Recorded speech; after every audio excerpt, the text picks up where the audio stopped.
and welcome to all our listeners in Trinidad and Tobago, up the Caribbean, and worldwide. To all those people who are listening to this and viewing this program on whatever platforms that you are.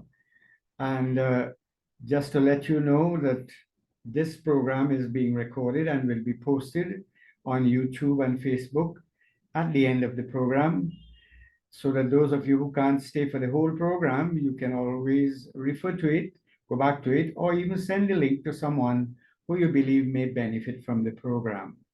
Again, this program is going to be repeated on radio and TV Jagriti, again at 10 p.m. tonight, so that those of you who are unable to, again, listen to it at this time, you may be able to follow it at that time. This is an interactive program, so that if you have a question, you have a comment, you can call the numbers on your screen, 663-2335 or 663-1027. The numbers are on your screen. You can call at any time, and I will take your question and respond to the best of my ability. This morning, I want to apologize. We were supposed to have the chairman of Narcotics Anonymous, and for some reason he has not been able to make it. However, I'm going to still speak a little bit about the fellowship that is Narcotics Anonymous. And of course, if there are members out there listening and you have a comment you would like to add to the conversation, you are quite welcome to do so. You call and we will engage your discussion. So that I just want to clarify a few things. First you had Alcoholics Anonymous, and a lot of people in the world would be aware of Alcoholics Anonymous. But Narcotics Anonymous, although it is an offshoot of Alcoholics Anonymous, came much after. I am fortunate to have a text that is used, one of the basic texts of Narcotics Anonymous. It tells about the 12 steps and 12 traditions that is used in Narcotics Anonymous. And they are basically an adaptation of the same 12 steps and 12 traditions that is used in Alcoholics Anonymous that you saw at the lead up to this program, the 12 steps. And that program is not only being used now by Narcotics Anonymous, there are several other anonymous fellowships that have developed, like Overeaters Anonymous, there's Gamblers Anonymous, there's Sex and Love Addicts Anonymous, there's Tobacco Anonymous. There are various other habits and behaviors and addictions that the world has found use. These 12 steps and 12 traditions, as was developed by Alcoholics Anonymous, has found use not only in the sphere of addiction and compulsive drinking, gambling, and behaviors, but even normal folks, people who do not have an addiction, have found that they could use these principles to help themselves to overcome any challenge that is making their life unmanageable. Indeed, me as a person in recovery, I've said on this program, I have also used the 12 step as a plan for living. And I have found it to be very, very effective, and it responds to any challenge a human being can have in terms of living and relating to his community and society. I also like to clarify a few things. Again, even among people in recovery, there seems to be some amount of misconception between people who are alcoholics and people who are addicts. And sometimes you get the feeling alcoholics, and I've got this report from people who have been addicted to other substances, alcoholics think that they are not as bad, they haven't gone as bad as a person who is an addict. So the words are used even in a way to stigmatize, yes, I'm an alcoholic, but he's an addict, as though being an addict is worse off. But alcoholism, being an alcoholic, is just means that you're addicted to alcohol. So you're addicted as well. The person who is using cocaine and marijuana and all the other drugs and so on, illicit drugs, as well as they are addicted. And you have people who are addicted not only to illicit drugs, you have people who are addicted to prescription pills, prescription that is prescribed by medical professionals. A lot of people have become dependent on those, and that dependence slash addiction is also causing them a lot of problems.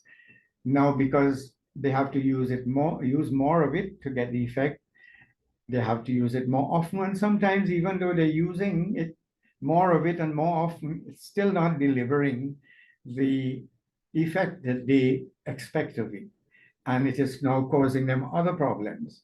So addiction, it cuts across the whole spectrum. So this, from the literature of Narcotics Anonymous, I just want to read who is an addict?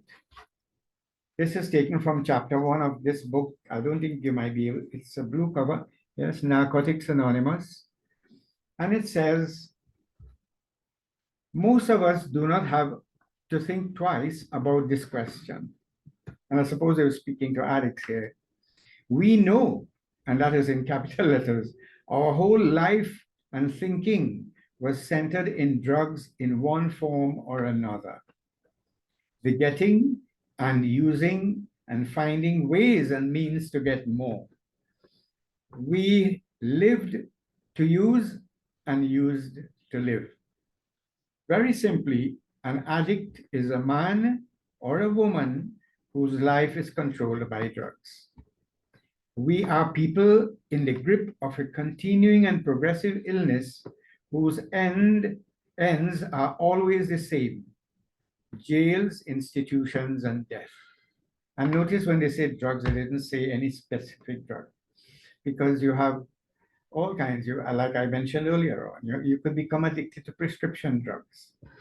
So that this book is really written by people in recovery, for people in recovery, but I have found it very useful as a tool, as a very good reference for people who are in the helping profession.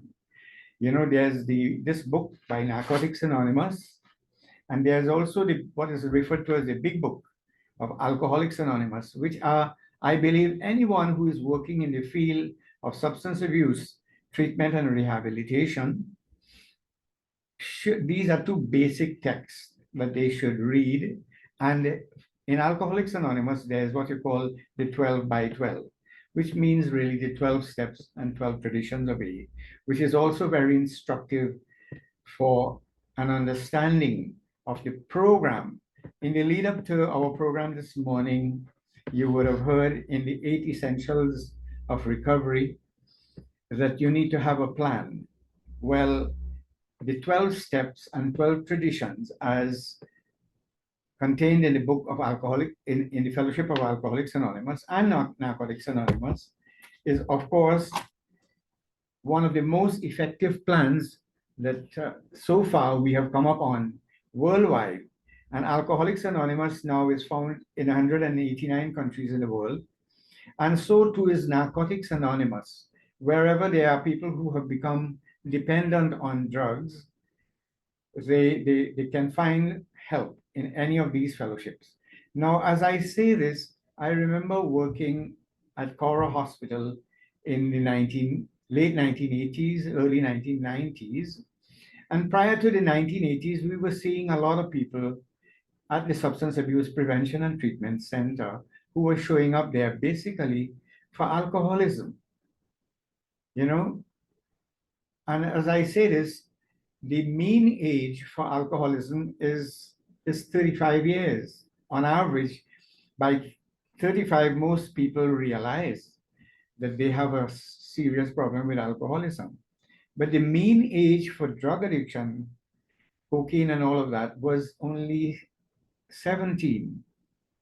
So that people were getting addicted much more quickly at a very early age to marijuana and cocaine and these hard drugs, these illicit drugs. And we know from the research that once you start using it at this early age, at that stage, the brain is still developing.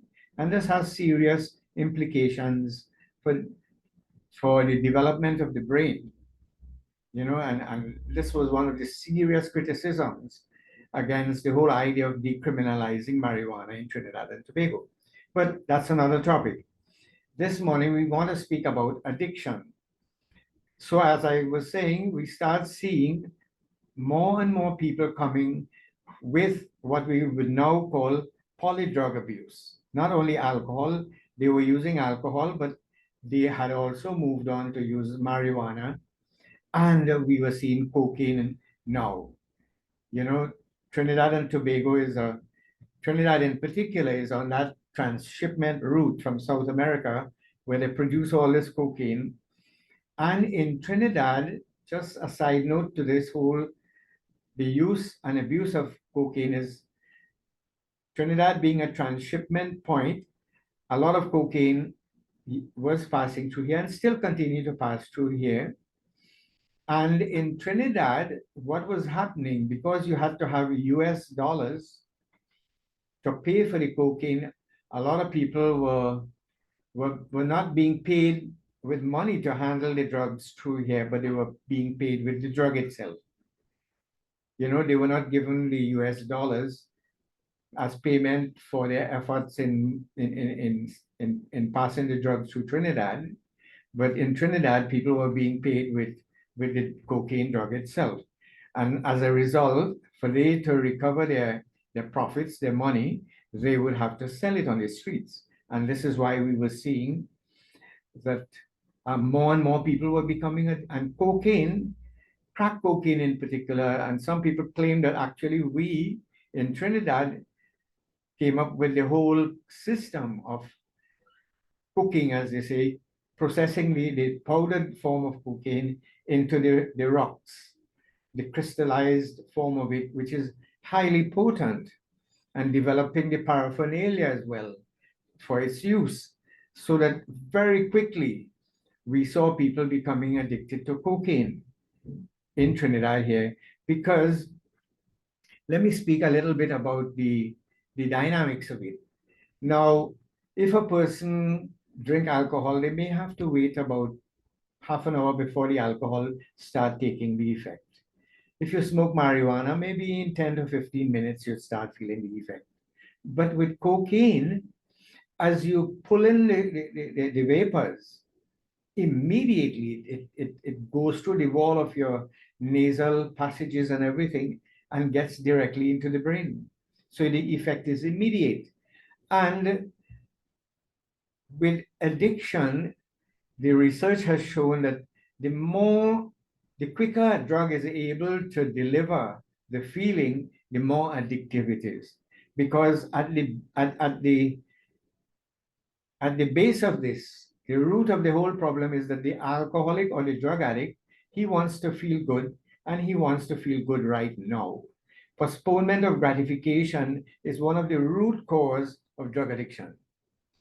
The person is feeling bad, depressed, anxious, whatever, disappointed, angry, and they want to change that mood. And when at first they might have used alcohol and realized, well, look, it takes about half an hour before you get the mood change. Or marijuana does it in about 10 to 15 minutes. But as soon as they discover cocaine, crack cocaine in particular, eventually that becomes their drug of choice. It is highly addictive, and so too with the other designer drugs that are even more addictive than cocaine. And I wouldn't bother to mention the name on this program. I don't want to arouse people's curiosity, but there are designer drugs that can do that. So we started seeing a lot of cocaine addiction here. And yes, we did not have many Narcotics Anonymous groups at the time in the 1980s, in the early 1980s. Very few. One of the first groups I know was started at Rienzi Complex in central Trinidad, where the All Trinidad Sugar Workers Union was. And as a social worker at the Substance Abuse Prevention and Treatment Center, I started sending referring people who were polydrug abusers to Alcoholics Anonymous, because even at that time, Alcoholics Anonymous has been around in Trinidad and Tobago since 1956. So we had at least about 100 and something groups all over the length and breadth of Trinidad and Tobago. In Central, there were 24 groups at the time.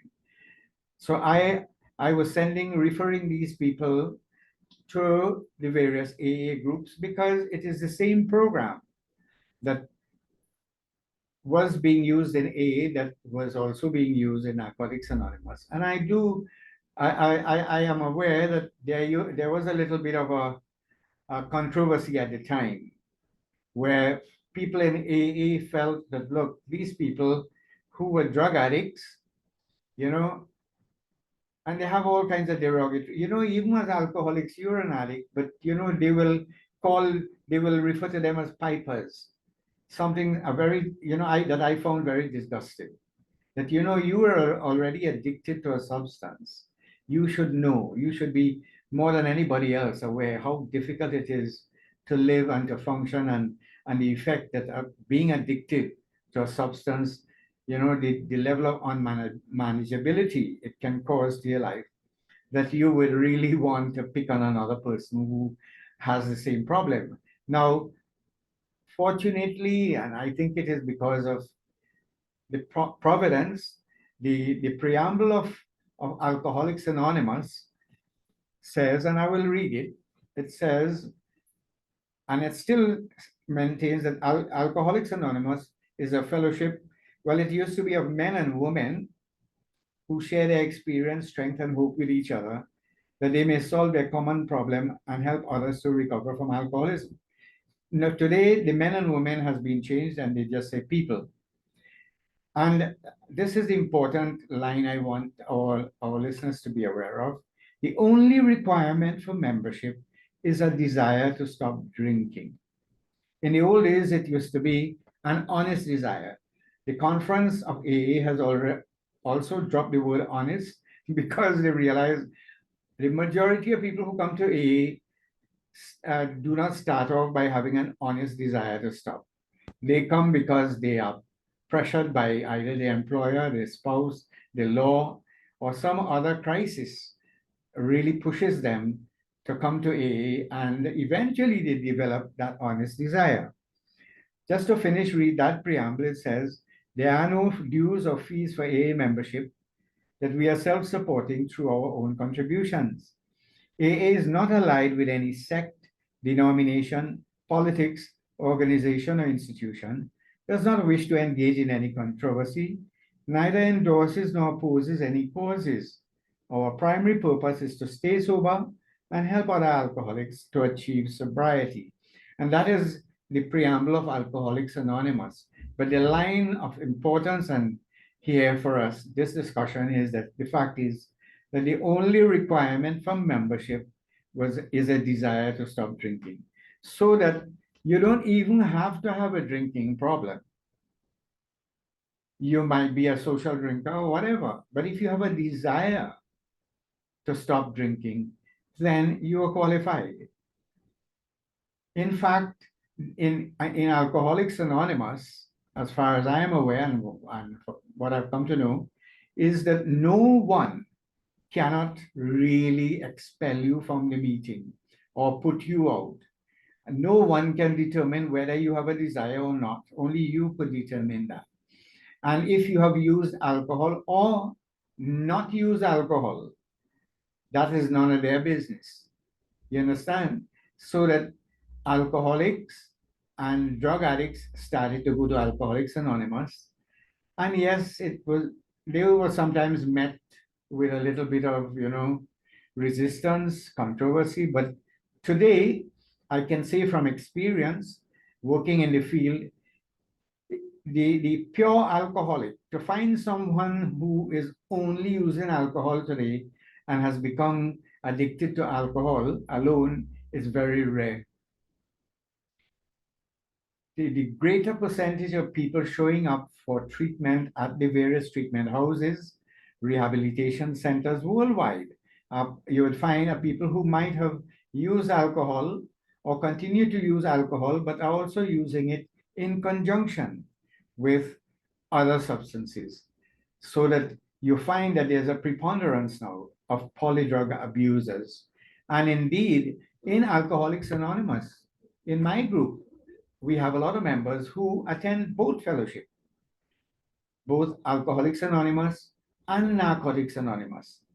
And personally, and as a professional, I don't see any problem with that, because, yes, if a person never used alcohol, right, and they came to the AA meetings, in a little while they realize that this meeting is not relating to, they're having difficulty to identify with the people who are speaking there and what they're saying. And eventually they will hopefully be referred to NA and go to Narcotics Anonymous, where they will be able to hear people speaking about what they were doing, their experience with drugs and all of that.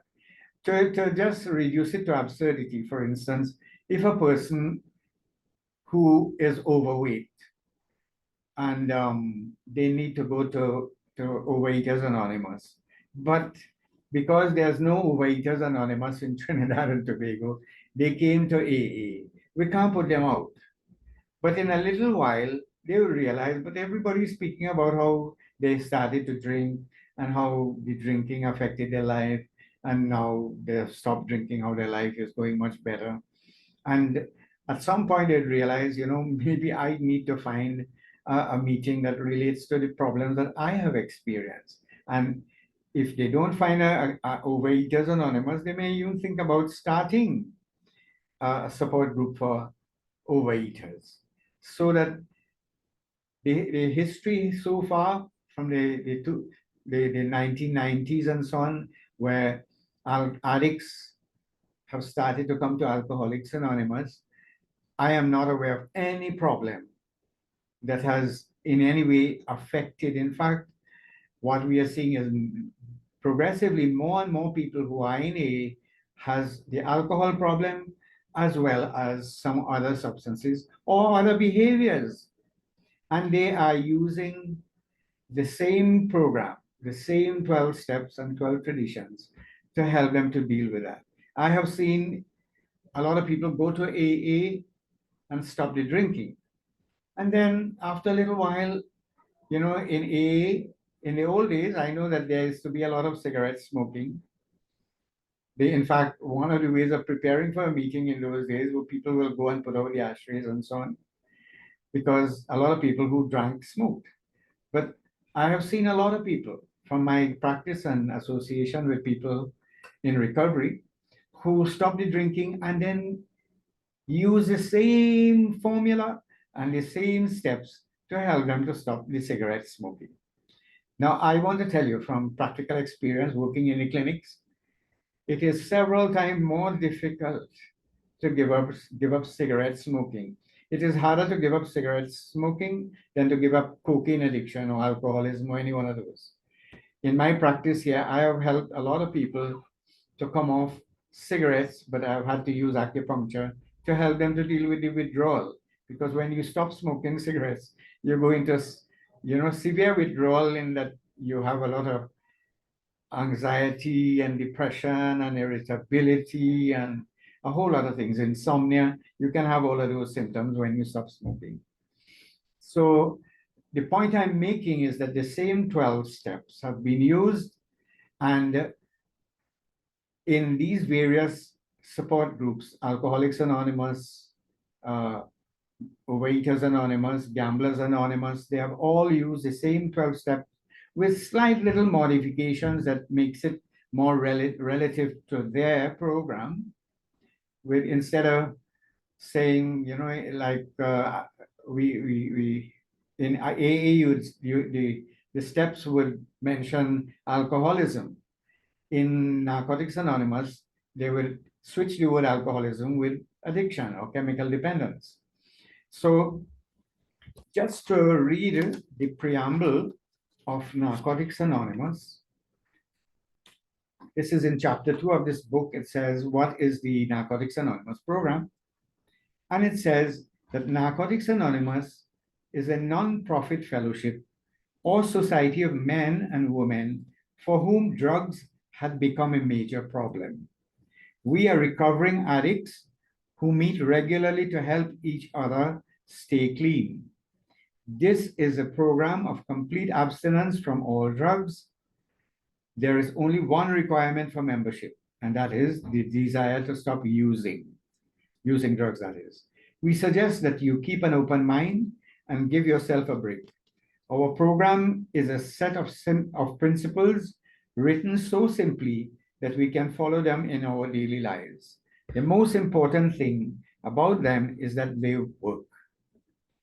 There are no strings attached to any. We are not affiliated with any other organization.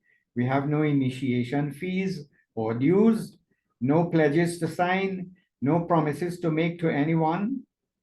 We are not connected with any political, religious, or law enforcement groups and are under no surveillance at any time. Anyone may join us regardless of age, race, sexual identity, creed, religion, or lack of religion. We are not interested in what or how you need, how you used, or who your connections were. What you have done in the past, how much or how little you have, but only in what you want to do about your problem and how we can help. The newcomer is the most important person at any meeting because we can only keep what we have by giving it away. We have learned from our group experience that those who keep coming to our meetings regularly stay clean. Basically, you'd realize now, I know that people who, when they use drugs, the harder drugs, the cocaine addicts, they get into a lot, they're more likely to get into behaviors that could bring them into conflict with the law, because a lot of addicts in the last stages of their addiction tend to sometimes they have to steal to support their habit. The women and the men sometimes to prostitute themselves. They expose themselves to a lot of risky behaviors that could expose them to sexually transmitted diseases. They could also have several warrants out for them and a lot of things, criminal activity and so on. And as a result, a lot of people are afraid and they don't know, they're afraid if they go to NA, they may have to talk about these experiences.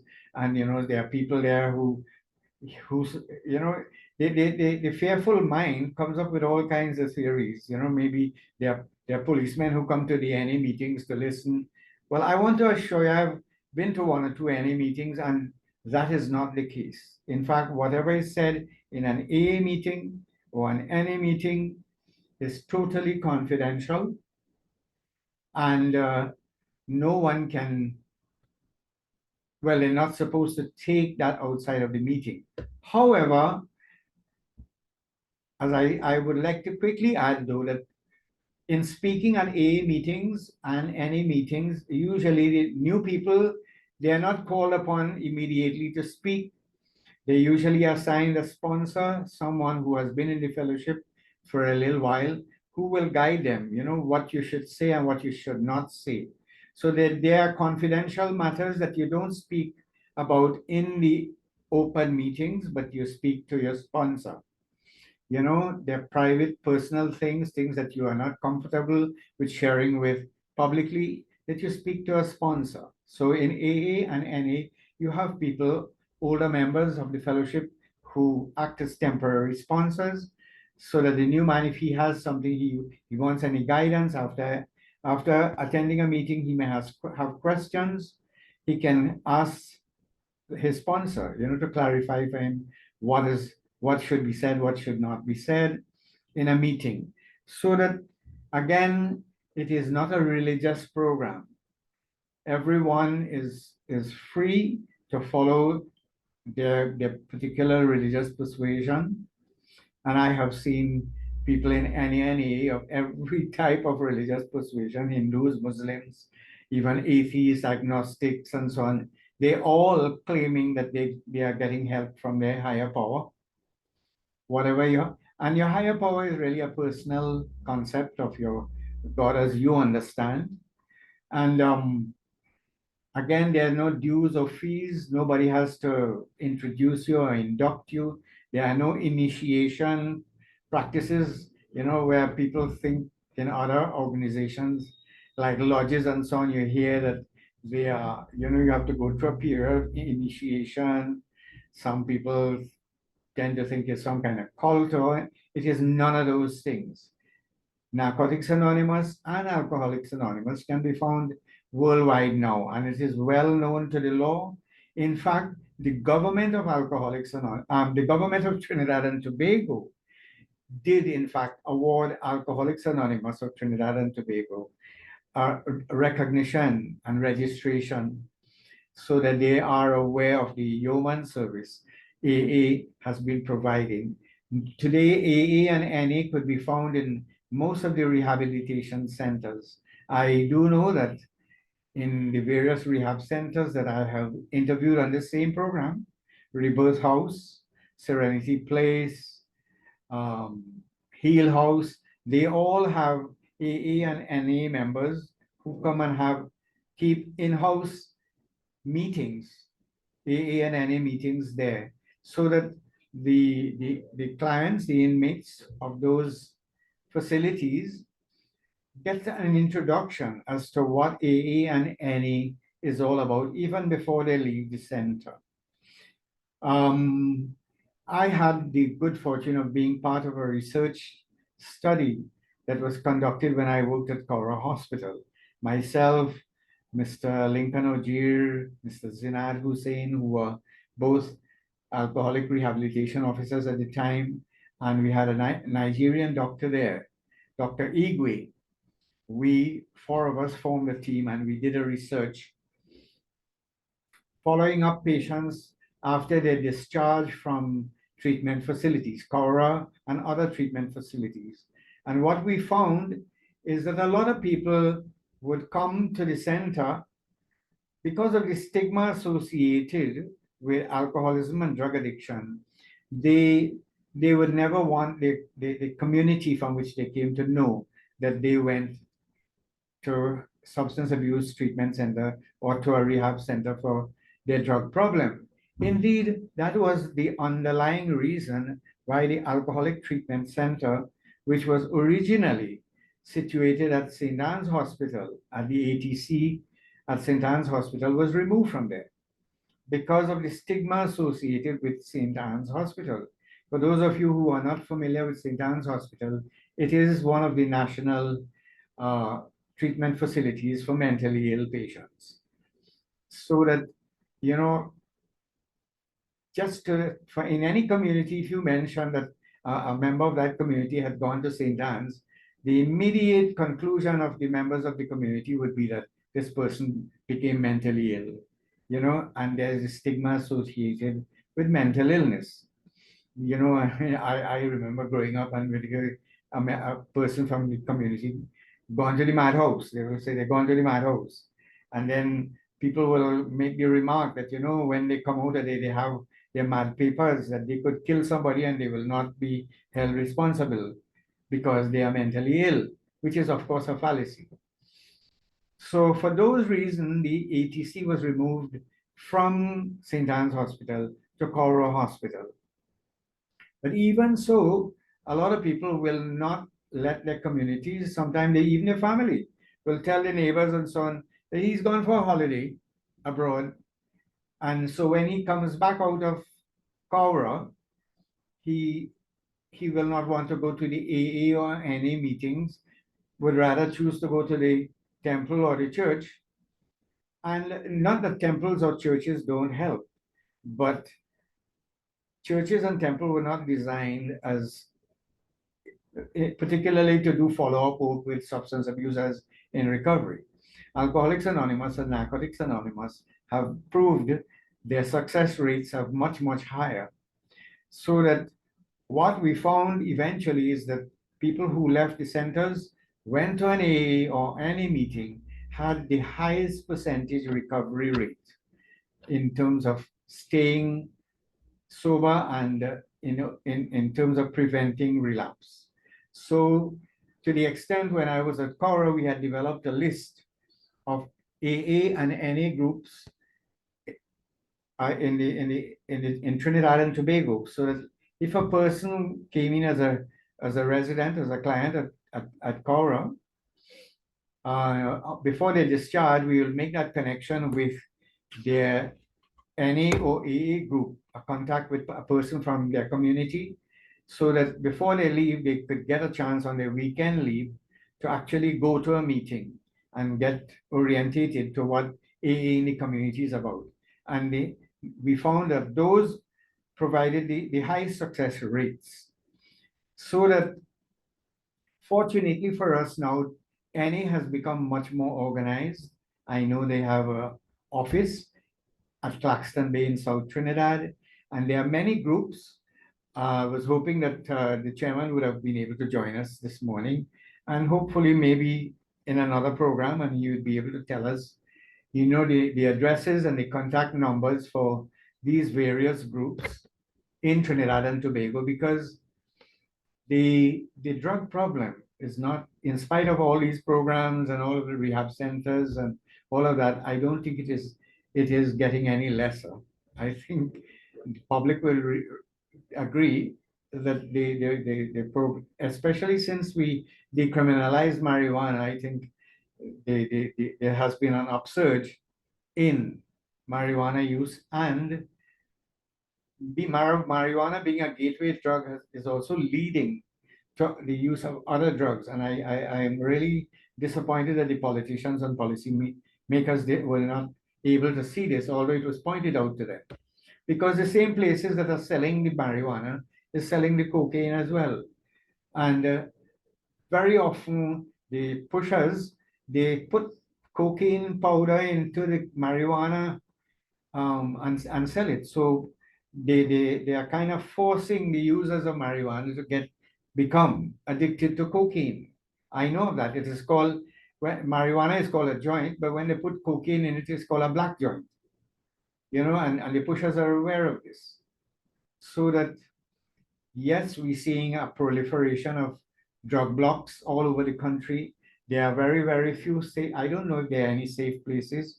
Indeed, in Felicity, where I am here, they are not. It is not safe.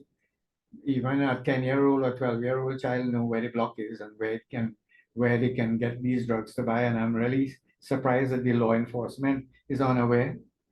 But you, our listeners, will have your own thoughts on that. So anyway, I want to let you all know that we do have NA meetings. I know there's one at Presentation College in Chaguanas. I don't want to give the date. I'm not too sure what date it is, but surely if you call me after the program, I'll be able to get and give you whatever information regarding your, and I know you don't have to sign no form, you don't have to pay no fees. You just have to show up there on the day and time. And just like AA, NA members are really very happy to welcome new people. As I said in their preamble, the new man is the most important person in the meeting, because you represent the lifeblood of the organization. You would be the one carrying the torch when the old timers are no longer there. So I want to commend those people who have been keeping the torch of NA alight and keeping the light on for those who are still suffering outside. And I want to let every listener out there know that help is available in Trinidad and Tobago. If you have a problem or you think you have a problem with alcohol or any one of the illicit drugs, or even if you have a problem with cigarette smoking, you're addicted to cigarettes smoking or prescription pills that is causing a problem, making your life unmanageable, you can't seem to get off it, then you can call me after the program. The number is 671-3040, 671-3040. And for those of you living abroad, looking at this program on Facebook or the other platforms, the number would be 1-868-671-3040. That is 1-868-671-3040. or you may call a radio station, and I have given them permission to give my information out. At this stage, I would really like to thank the technical people, Francis in particular, who source these videos every week. Very interesting videos, the 8 essentials of recovery this morning, the 12 steps, and from time to time, other videos that he makes available in the lead up to the program.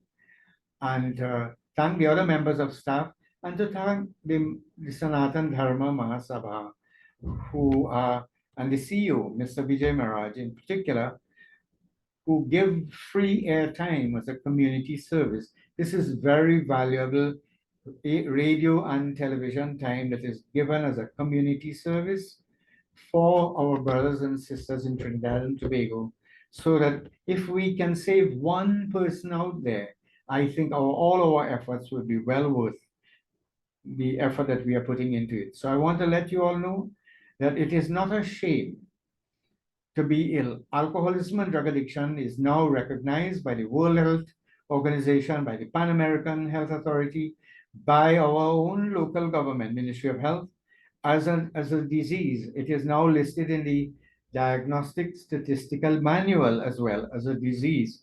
So you can't blame yourself if you get sick. I mean, if you're sick, you're sick. People get sick from viruses, bacteria, and so on. And so people become sick because they are allergic to alcohol and drugs, and it has a particular effect on them when they use it. So nothing is wrong with, if you're sick, what would be wrong is if you know you're sick and help is available, but you refuse to accept the help. And that is the problem we're having in Trinidad, because a lot of people, because of their ego, they don't have the humility, or don't have the honesty to realize that it is the alcohol and drugs that is causing the problem. It is not the friends and the neighbor and the society and all of that that is causing the problem. It is the drugs. So it starts off with you having to be honest to look at what is the role the drug is playing in your life. Honestly. And if you realize that whenever you use, it causes problems either with your relationships, with your finances, with your health, with your work, with your body as well, then you need to do something about it. Because if you drank some, or like people eat a certain kind of food that they're allergic to, shellfish and tin foods and peanuts and so on, and it breaks out a rash, they stop eating it. If when you drink and use drugs, it is causing a problem, and you realize it, then you need to stop using it. And I can guarantee you, for a person who has stopped using drugs for, I've not had any alcohol or drugs or cigarettes for the last 40 years, 4 months and 21 days today. And I can tell you, I can guarantee that you can have a good time without having to take a drink. Today I could speak to the whole of Trinidad without having to take a drink. I could sing, dance, you name it. I could do everything, tell jokes. I could do anything without having to take that drink. Today I know what it is to enjoy myself, to find that happiness I was always looking for. So I know we have come to the end of the program. I want to thank all of you for listening. And I also want to thank the management for affording the time to do this program, and to remind you, we'll be on again next week, Thursday, hopefully. And in the meantime, if you have any questions, you can reach me at 671-3040. That is 671-3040. And thank you all very much. See you again next week, Thursday. Bye.